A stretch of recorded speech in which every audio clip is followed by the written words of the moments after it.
ক্লায়েন্টের চয়েস যখন একটু অন্যরকম হয় তখন কিন্তু বেশ ভালোই লাগে। নমস্কার, আমি পায়েল। আমার লোকেশন নিচে পূর্ণিয়ার ব্যারাকপুর। কিনে দেওয়া নাম্বারে যে কোনো অর্ডার পারপাসে তোমরা হোয়াটসঅ্যাপ করতে পারো। ঠিক 3 বছর আগে আজকের দিনের অর্ডার দিয়েই প্রথম দিদি আমার কাছে অর্ডার প্লেস করেছিল। তারপর থেকে তো দিদি এখন আমার থেকেই কেক নেয়।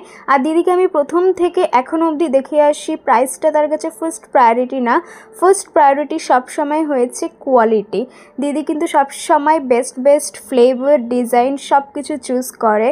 এবং আঙ্কেল মানে দিদির বাবা, তিনিও ভীষণ মিষ্টি মানুষ। বাবার সাথে একদিনকে আঙ্কেলকে কেক ডেলিভারি করতে গিয়েছিলাম, তখন রাস্তার মধ্যেই আঙ্কেল আমাকে বলছে, তুমি এত দারুণ কেক করো যে অন্য কোথা থেকে আমার আর কেক খেতে এখন ভালোই লাগে না। ভীষণ মিষ্টি মানুষ, আর এই কমপ্লিমেন্টগুলো আমাদেরকে কিন্তু কাজ করার উৎসাহটা অনেক বেশি বাড়িয়ে দেয়। যে রেফারেন্স পিকচারটা আমাকে পাঠানো হয়েছিল সেটার কালারটা যেমন ছিল দিদির এক্স্যাক্ট ওরকমই কালার রাখতে বলেছিল, আর কালারটা একটু ডার্ক ছিল, যে কারণে পুরো আইসিং প্রসেসটা কিন্তু আমি হোয়াইট ক্রিম দিয়েই করে নিয়েছি। এরপরে অল্প একটু ক্রিমে কালার অ্যাড করে এই কালারটা এনেছি। আজকে হচ্ছে ওয়াইন থিমের উপরে একটা কেক। দিদি নর্মাল কোনো রকম ডিজাইন চাইনি, একটু রকম ডিফারেন্ট চেয়েছিল।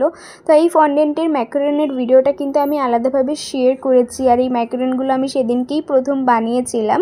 আর দিদি বলেছিল কোনো রকম রিয়েল ওয়াইন বটল ইউজ করতে চায় না, এবং দোকানে যে ওয়াইন বটলগুলো পাওয়া যায় সেগুলোও সাইজে ছোট হয়। তো আমি বলি ঠিক আছে, আমি চকলেট দিয়েই কিন্তু শ্যাম্পেন বোতল বানিয়ে দেবো, তবে এই ক্ষেত্রে আমাকে ওয়েটটাও একটুখানি মাথায় রাখতে হয়েছে, কারণ যেহেতু কেকের উপরে বসবে তাই ফুললি কভার করা বোতল কিন্তু বানাতে পারিনি, একটু সময় নিয়ে ধৈর্য নিয়ে বানাতে হয়েছে।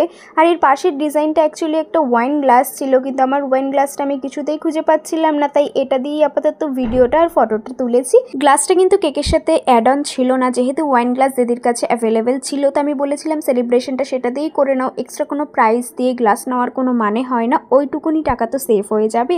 এইটা ছিল ফাইনাল লুক কেকের। তোমাদের কেমন লাগলো অবশ্যই কিন্তু কমেন্টে জানিও।